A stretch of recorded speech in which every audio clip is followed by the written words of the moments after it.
자, 이어서 농지법을 좀 보고 마무리 짓도록 하겠습니다. 농지법 몇 문 나올까요? 그렇습니다. 두 문제 나오면 한 문제 이상 맞춰야 되겠죠. 그래, 이 농지법에서 출제가 잘 된 것 한 세 간데만 보고 마무리 짓겠습니다. 556쪽에 농지하고 농업인 꼭 아셔야 돼요. 보계세요? 그래, 이 농지법의 적용 대상 물건이 농지인데, 농지라고 하는 것은 무엇이냐? 농지같이 보이지만 농지가 아닌 게 있다 이겁니다. 그걸 잘 구분하세요. 농지일 때만 농지법을 적용받는데, 농지라고 하는 것은 우리 공간 정보의 구축에 관한 법률에 따르면 토지의 주된 용도에 따라 지목이 28가지 정해져 있죠. 그 지목 중 전이다, 답이다, 가손이다 라고 돼 있으면 이건 무조건 농지예요. 알겠죠? 농지다 이렇게 알아주십시오. 근데 이 세 가지가 아닌 토지라도 지목이 있는데 그러면 25개가 남잖아요. 그렇죠? 28개죠. 근데 지목이 전답 가손 아닌데 가서 보니까 농작물을 경작하고 있는 재배가 돼 있다. 또 단양성첨으로 재배로 이용되고 있다. 그래 조사해봤더니 계속기간이 3년 이상이다. 몇 년 이상? 3년 이상이면 그때는 농지가 된다. 이해돼요? 몇 년 이상이면? 역으로 해서 하면 3년 미만이면 농지 아니다. 이해되죠? 이걸 잘 이해드세요. 그런데 이 전답 가가 아닌 나머지 25개의 지목의 땅 중에서도 임야만 딱 빼가지고 임야인 산이 있다. 가서 보니까 단양산을 재배하고 있는데 이게 산지갈법상 산지용 허가를 거치하고 불법으로 하고 있다. 그러면 이건 농지 아닌 거예요. 알겠죠? 그냥 임야일 뿐이에요. 불법 지금 개간에서 이용하고 있어. 이거 알겠죠? 이건 농지 아니다. 다시 한번 지목이 임야인 토지로서 산지갈법상 산지용 허가를 거치 않고 여기다 단양성 심는 뽕나무, 목초, 그 다음에 약초를 심어놨다. 근데 조사해봤더니 10년 됐다. 농지도 아니다. 오, 좋아. 그게 아니다. 이거 주의하면 돼. 알겠죠? 자, 이거 받으시고. 임야는 그렇다는 거. 그 다음에 이 축산업을 하고 계신 분들이 소, 사료 이런 걸 쓰려고 초지법에 따라 초지다라고 지정받은 땅이 있어요. 초지법에 따라. 이건 절대 농지 아니다. 이렇게. 알겠죠? 초지법에 하여 조성된 초지는 농지도 아니다? 아니다. 이렇게 알았어요. 근데 농지가 아닌 거 오른쪽에 가로 2번에 있거든. 농지에서 제외된 토지 그 말은 농지가 아닌 거예요. 농지가 아닌 거 1번, 2번, 3번 말씀드렸습니다. 중요합니다. 자, 그래 이제 농지라는 것은 바로 아까 말씀드렸죠. 그리고 이 농지인 땅에다가 바로 농로를, 수로를, 제방을 설치해놨다. 그러면 다 농지인 거예요. 그거 버섯재배사 설치했다. 다 농지예요. 또 그 농막을 설치해놨다. 농지입니다. 축사를 만들어놨다. 농지입니다. 그런 거 다 농지로 인정하고 있다는 거. 그 다음에 간이, 태비장 또 그런 것들이 설치되자면 그것도 다 농막, 간이, 저흔, 저장고, 간이, 액배, 저장조 이런 것들이 설치되는 부지도 뭐가 된다? 농지가 된다. 가볍게 봐두시고 오른쪽에 2번 농업인이 나와있죠. 이 농업인의 지위를 가지고 있으면 농지법에 적용 대상인 농지를 몽땅 취득, 소유해서 농업을 경영할 수 있는데 이 농업인은 되는 거 크게 어림이 없어요. 농업에 종사하는 개인으로서 이런 것 중 하나의 요건만 충족하면 된다 이렇게 돼 있죠. 이걸 받으세요. 천조미터인 농지에다가 농작물 경작하고 있다. 단을 재배하고 있는 자는 농업이 되는 거죠. 그 다음에 1년 중 몇 년 이상 농업에 종사하면 90일 이상 종사한 자면 농업이 돼요. 그 다음에 이 농지에다가 이렇게 농지가 있는데 여기다 비닐하우스 같은 거 버섯 재배사 같은 거 이걸 설치했어. 그래서 이 면적이 330제곱미터 이상이다. 시설 농업을 하는데 그러면 그자도 농업인으로 지위를 인정하는 거예요. 그 다음에 바로 대가축, 중가축, 소가축 이런 것들을 가축이라 하는데 대가축은 소, 젖소 이런 것들 말 이런 것들은 2두를 사용하면 돼요. 중가축은 돼지, 염소 이런 것들은 10두를 사용하면 돼요. 가축 중에서도 소가축이 있어. 소가축 뭘까?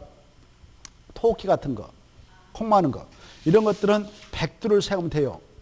집에서 기르고 있는, 들어봐요. 날개 있는 짐승을 가금이라고 그래. 오리, 닭, 타조 같은 것은 1천수를 기르어야 돼. 가금은 얼마요? 1천수, 1000마리, 1천수. 그리고 꿀벌은 10군을 사용하면 돼. 10군. 이러면 농업인의 지위가 인정된다. 농업이 되는 거 어렵지 않잖아요. 그 다음에 바로 시골 내려가 가지고 축산업에 종사했는데, 축산업에 며칠상 1년 중 종사하면 농업의 지위가 인정되냐? 1년 중 120일. 아까 농업은 90일, 축산은 120일. 이렇게 수치. 또 농업 경영통한 농산물 연간 판매액이 1년 중 120만 원. 이 수치를 달달달 하면 좋겠네요. 왜? 이게 함재 나오거든. 이건 점수 주게 한 거예요. 그리고 여기에서 이제 이해할 것은 이 요건 중 하나의 요건만 충족하면 농업으로 주인 인정된다. 이것도 아셔야 돼. 예컨대 갑이라는 사람이 있는데 대가축을 한 마리 사육하고 있어. 소 한 마리. 그런데 그 사람 보니까 꿀벌을 11군을 사용하고 있어. 그리고 그 사람이 1년 중 농업에 10일을 종사했어. 농업인이 아니에요. 농업인이야. 왜? 아까 꿀벌 10군만 사용하면 된다고 했잖아요. 어느 요건 중 하나만 충족하면 되는 거예요. 이해되시죠? 자, 거기까지 머리를 좀 써가지고 정리하시고 넘어가야죠. 넘어가셔서 3번 농업법인 있죠? 농업법인은 두 가지를 말해. 영농조합법인 하나. 그 다음에 농업회사법인 둘. 이 영농조합법인은 농업인의 지위를 가지고 있는 자들 뭉쳐서 만든 법인이고, 농업회사법인은 농업인과 비농업인이 뭉쳐서 만드는데, 비농업인하고 농업인이 뭉쳐서 만든 농업회사법인은 업무 지평을 가진 자 중 얼마 이상의 농업인의 지위를 가지고 있어야 되냐? 그래, 그거 가지고 출제 한번 했어요. 넘어가시고 다음에 통과. 쭉쭉쭉 넘어가면 농지 취득 자격증명의 발급 문제가 나올 거예요. 찾았나요? 그게 시험에 나오는데, 먼저 농지 취득 자격증명 발급권자 누구냐? 시장 줄 것이고, 구청장 줄 것이고, 읍장 줄 것이고, 면장 줄 것이에요. 여기는 군수가 나면 땡이다. 됐나요? 자, 그 다음에 오른쪽 넘어오셔서 이 농지 취득 자격증명을 발급받고자 할 때는 다음 사항 세 가지가 모두 포함된 뭘 만들어야 돼? 농업 경영계획서. 뭘 만들어야 한다고요? 농업 경영계획서를 만들어야 돼요.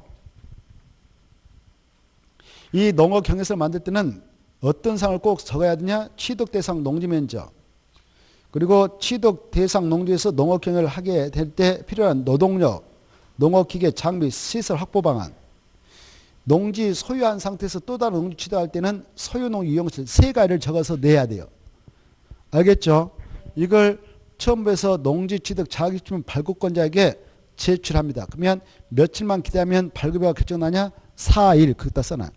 며칠? 4일이면 발급 여부 결정서 알려준다 이겁니다.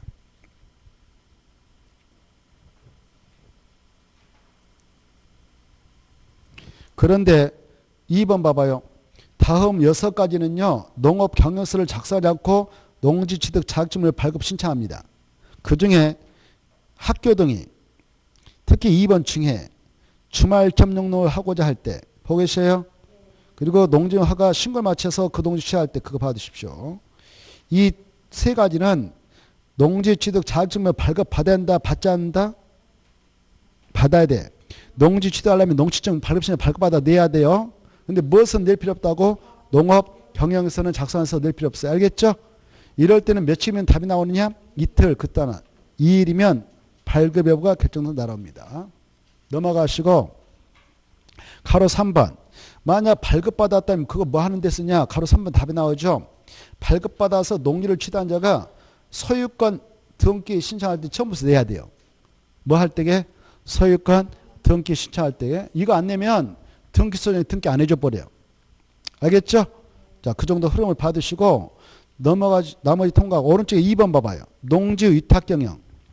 이게 시험에 또 잘 나와요. 농지 위탁경영. 찾았나요? 오른쪽 페이지. 여러분이 농지 소유자라고 가정해봐. 법에 의해서 농지 취득을 허용해서 농사를 지어야 되는데 취득했다면 농사를 짓지 않고 방치했다면 팔아야 돼요. 법적으로.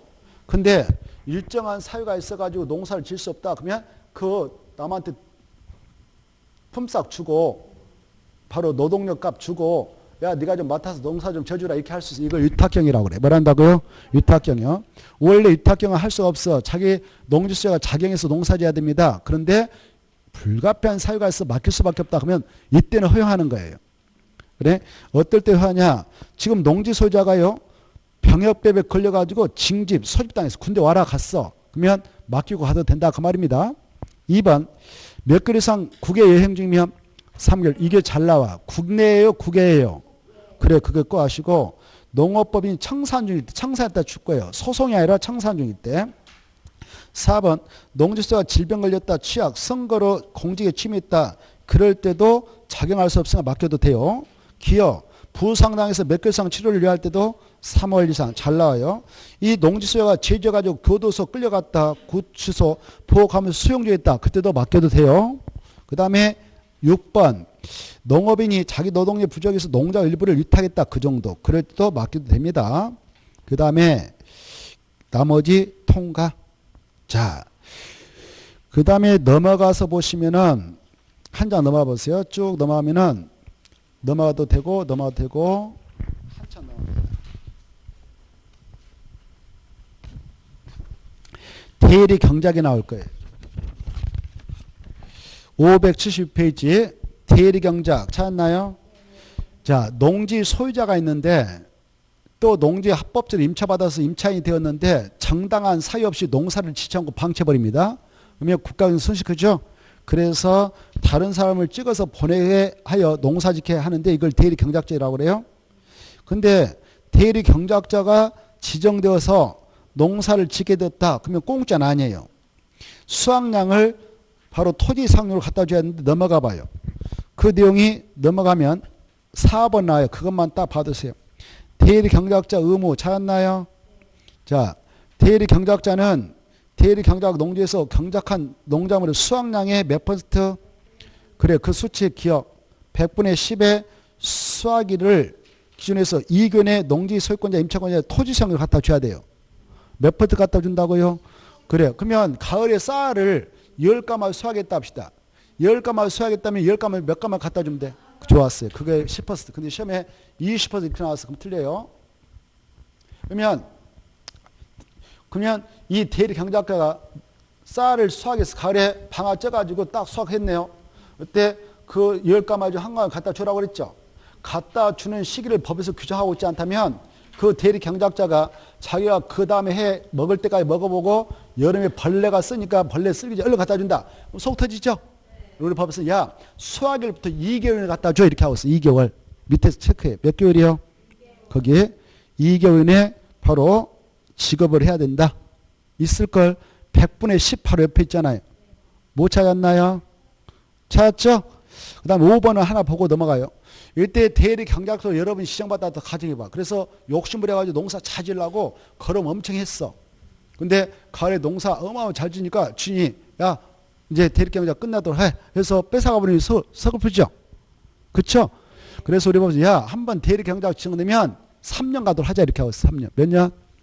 그래 왜 그러냐면은 이 걸음발은 3년 가는 거예요. 걸음발은. 걸음발 몇 년 간다고요? 3년. 땅속에 그 걸음발은 3년 가니까 임차인 보호해주자 이겁니다. 그거 하나 받으시고 농지 임대차 사용대차 요즘 뜨고 있어요. 왜냐하면 시골에 농사 잘 안 지려고 하잖아요. 그래서 농지 임대차 사용 원칙은 금지됩니다. 그러나 일정한 사유가 있으면 허용이 되는데 그때 넘어가 봐 이제. 그때 허용되는 사유라 하더라도 577페이지 3번 구도계약으로 안 되고 서명계약이 돼. 577페이지 3번 무슨 계약으로 한다고? 거기에다 줄 거예요. 577페이지 3번 서명계약 그 말 줄 거예요. 구도계약 아니고 서명계약. 찾나요?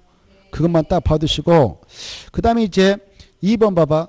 농지 임대차 계약은 그 등기가 없는 경우도 그따 체크. 그 등기가 없는 경우에도 농지 임차인이 농지 수지관할 시군면한테 우리 임대차 계약을 맺은 사람이요라고 확인받고 농지를 인도받으면 인도받은 다음부터 제3자에 대해 임대차 효력을 주장할 수 있다부터 있어요. 꼭 받으시고 그 다음에 4번 임대차 기간 있죠. 이게 자격농지를 이모작 동안 합쳐 이모작을 위한 임대차 그것다 줄 거예요. 그것다 줄 것이고 8개월 이내에 그렇으나 그건 몇 개월이 나다고? 8개월이네. 8개월이네 써놨나요? 썼다면 거기서 저 위로 올려쳐봐. 화살표 저 위에 보면 16번 있어. 16번. 그 위에 쭉 올라가면 16번이 기다리고 있어. 쭉 위로 올려쳐봐. 그래 자격농지를 농림축산식품량에 정하는 이모자를 위하여 빌려줄 때 몇 개월이나 빌리고 뺏어온다고? 8개월. 알겠죠? 이렇게 8개월 빌려주고 이때 임대 있잖아요. 임대하고 사용대 있죠? 여러분 임대하고 사용되는 차이점이 있을까 없을까? 임대하고 사용되는 차이점이 있어 없어? 있어. 큰 차이가 뭘까 이거? 오 좋아. 이거의 핵심이 이게. 알겠죠? 공짜로 빌려준다 농지를 그러면 사용대. 사용료 받고 빌려준다 이거 임대. 근데 사용대 하니까 좀 어렵잖아요. 그래서 법을 이번에 개정했어. 써놔요. 무상 사용하게 이렇게 사용대를 뭐라고 했다고? 무상 사용하게 이렇게 용어를 다 바꿔쳤으니까 수정해서 공부하세요. 사용대가 나오면 뭘로 바꿔쳐라고?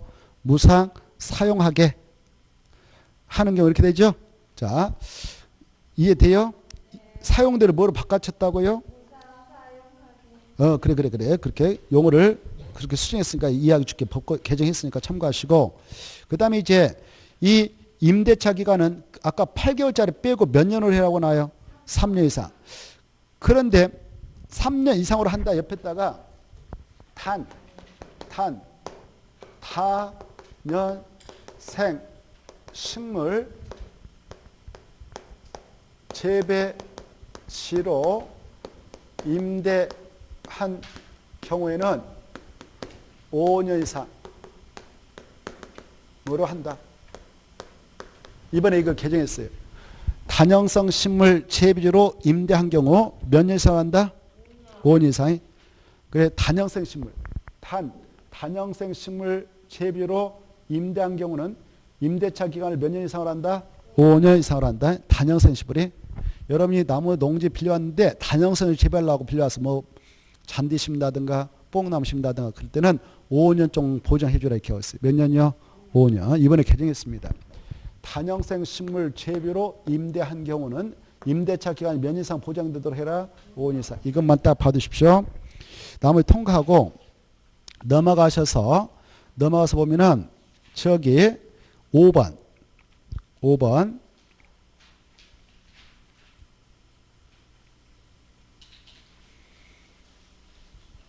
통과하고 오른쪽 넘으면 임대인의 지위승계가 있을 거예요. 동그라미 1번, 2번 봐두세요. 임대농지 양수는 이 법에 따른 임대의 지위를 승계하면서 본다. 오른쪽 페이지. 그리고 이 법에 위반된 약정으로서 누구에게 불리한 것은 무효로 처리한가? 그래. 579페이지. 거기. 자, 그래서 임대 농지 양수는 이 법에 따른 임대인의 지위를 승계한 걸 간주하여서 바로 그 임대 농지 양수는 임차인 내 보낼 수 있어 없어요? 없어요. 함부로. 그 다음에 농지법에 위반된 약정으로서 누구에게 불리한 것은 효력이 없느냐? 임차인 꼭 받으시고, 이 농지법의 이 임대차, 사용대차 이런 규정은 사유 농지에 대해서 적용할 수 있지 국가 농지, 지자체 농지 것은 적용되지 않아요. 그게 8번입니다. 알겠죠? 자, 여기까지 해서 오늘의 일정을 마무리 짓고 마치겠습니다. 농지법 이 정도 하면 일단 훌륭해요. 그러면 한 문제는 맞출 거예요. 한 문제는. 한 문제. 알겠죠? 또 다음 순환 때 또 할 거니까 뭐 걱정하지 않아도 돼요. 자, 오늘 여기까지 하고 정말 고생을 많으셨습니다. 고생 하시고 건강 잘 챙기시고 다음 주에 뵙겠습니다. 안녕히 가십시오.